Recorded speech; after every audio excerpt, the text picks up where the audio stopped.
The world's terrorists are the United States. Look what we did to Iraq. Look what we did to Libya. Libya, the most successful country in all of Africa. The guy created the eighth wonder of the world with the way how he delivered water and turned deserts into farmland. And everybody had a house and everybody had education and healthcare.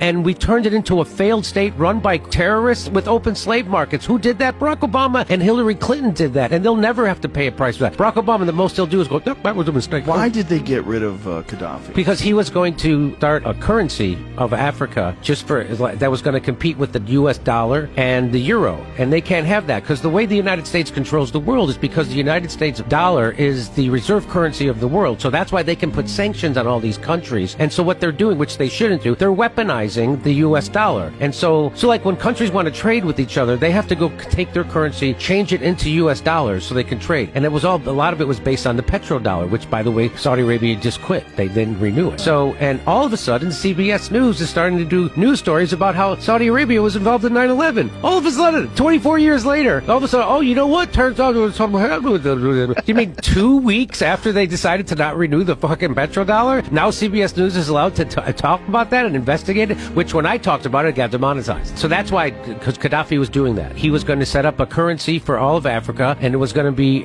based on, have a gold standard. And so they're like, no, you're not. You're not fucking doing that. And they made up a bullshit thing like, we got to save the people. Whatever. The United States, they don't give a fuck about the people in America. They got veterans and everybody else living under every goddamn bridge in this country. You think if they gave a shit about those people, don't you think they'd start helping the people right outside the front door instead of, no, we gotta go help people in Libya, and we gotta help people. It's about helping people in Ukraine, and it's about helping people in Taiwan, and it's about no, this is all about an upward transfer of money. This is about balkanizing countries and turning it over to BlackRock and Vanguard. That's what this is about.